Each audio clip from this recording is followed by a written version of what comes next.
Branch Rugby. I was supposed to be at Branch Ribbon today. But I was going to miss you in your parents' jersey. Then I was going to miss Coach Leo, watch his side particularly defend their Kabaka Coronation Rugby Sevens title. But here at Chadondo Rugby Club, day 2 of the Chadondo Festival of Rugby here, courtesy of the Kingdom of Uganda. And with that, Ruben, long day. We were here early in the morning. How was the day found out for you? I think it was a good day. Great to see. You know, Sevens is a sort of festival arrangement. And for the new fan and the person who's just coming and curious about rugby, it's a perfect opportunity to get rapid experience of the game rather than starting with the intricacies of 15s.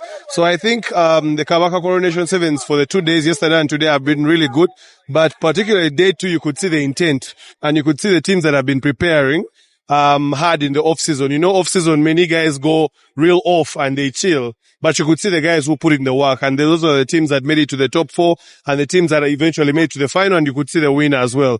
But also, interesting to note, I think when Walukuba hears the word coronation, they go into beast mode. They lock in.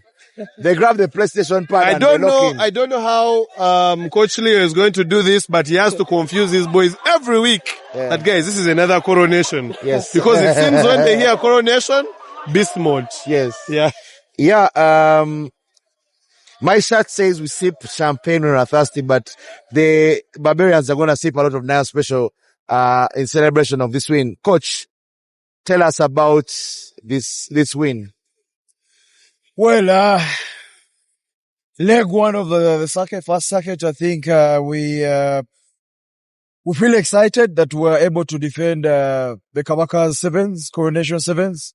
It's very important that you keep winning what you have won before. So, like I've always told my boys, as an underdog, you need to take what belongs to you. And definitely is what we executed this weekend. We definitely took what belonged to us. Yeah, and with that title comes a kitty of 5 million shillings. But I think the sentiment moving around the whole rugby fraternity have been in different sections of the pitch. And the discussion has been that when we were chilling in Rock, the Barbarians were training. And with Leo being the coach of the national team, he was WhatsApping instructions was it on what to, how many kgs to carry. Can you confirm or deny? No, definitely. I was away from the team almost 2 months. Yes. But, they went to Kabale pre-season sevens. They won it, which were also defending champions. But of course, I have assistant coaches. It's not a one-man show. But of course, I take ownership of the plans and everything. And I'm happy that my assistants and the rest of the management team have done an amazing job.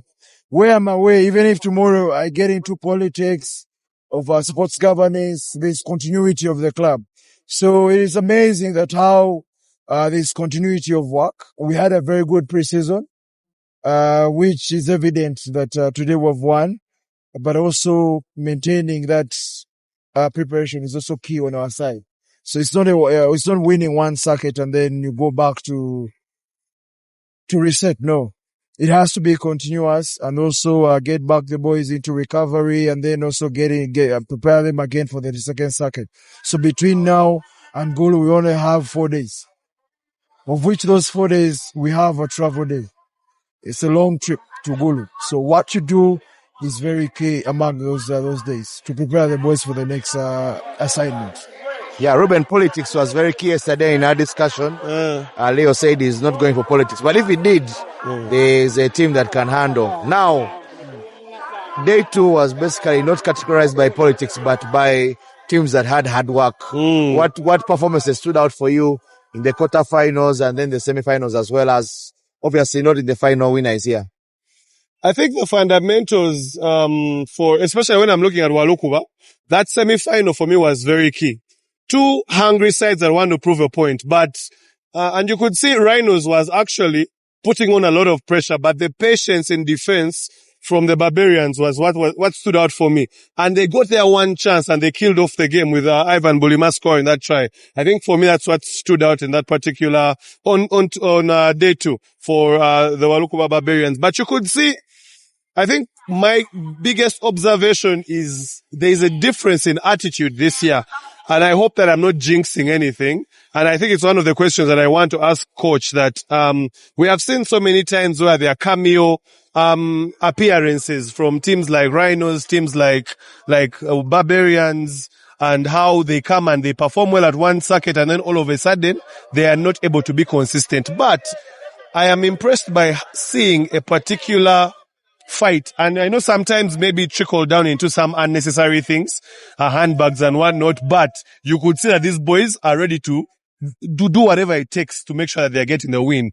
From the defense you saw in the final, Heathens throwing literally the kitchen sink at them, and then them having the resolve and the discipline and the resilience to be able to hold their defense, but then also being able to take their chances when they came. But what's that common message that has been going around within the camp from you and the other coaches, for this particular circuit? I think, to be honest, we say good defense is going to win your trophies.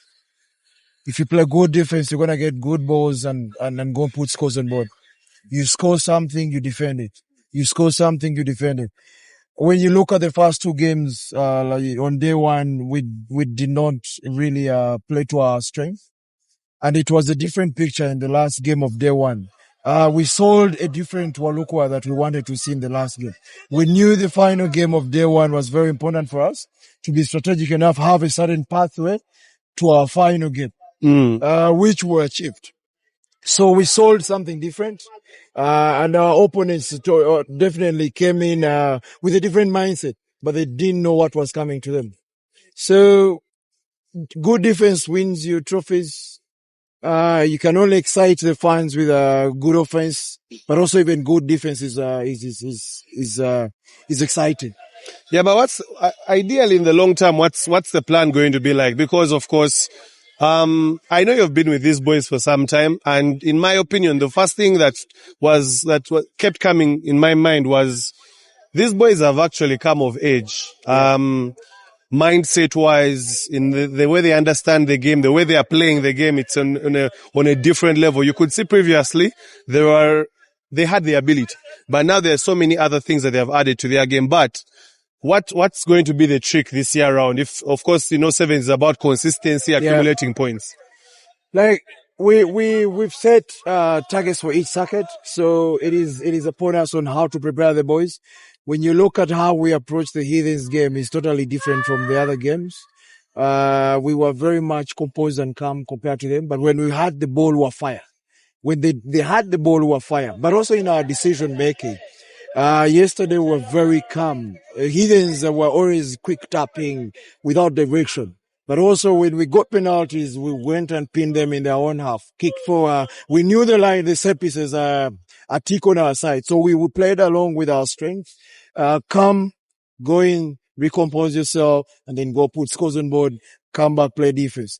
Same thing today when you saw what we did. When Ivan, in some of the penalties, quick tap and then turnover, he knocks on the ball.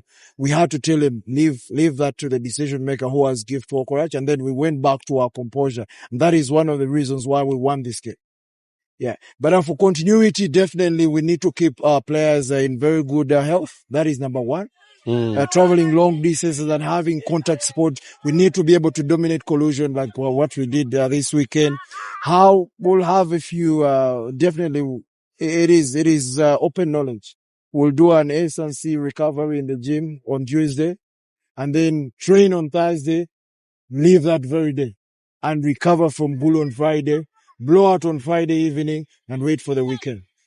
Interesting. Yeah. So Edwin, we have been joined by another guest, another champion of the day, Sandra Amoli from the Thunderbirds.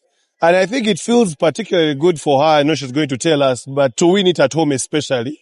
No one wants to lose at their home turf. But what was that one thing for you today that you saw about the Thunderbirds that you thought was interesting? Because it has been a very tricky circuit in the female category, the women's category, because you saw what happened to Black Pearls. You saw She-Wolves and Walukuba Titans turning up, but the Thunderbirds showing that they are the cream of the day or the weekend. Yeah, I think for the Thunderbirds, very much importantly was day one. Day one, they managed to blow across sides. I think starting with day two, notably the semi-final against She-Wolves, there were areas of concern there that I think the coaches very much were able to address ahead of the final, because I think against She-Wolves, they are a little bit lax in the way they played. A determined She-Wolves side on another day would have caused the shock.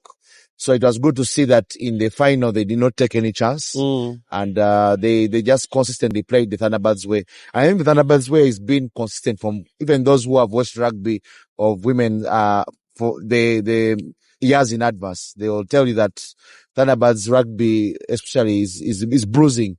They give it to you and then they spread the ball and then they score. So to see them adjust, we did talk to Hope of the Titans, and she did say that it was also a starstruck moment from playing them on day one, losing that particular game by a higher score and then losing by a lower margin. So I think, Sandra, before you come, there are some people who have eyes on you. But I think what Thunderbirds very much did was that they kept it basic.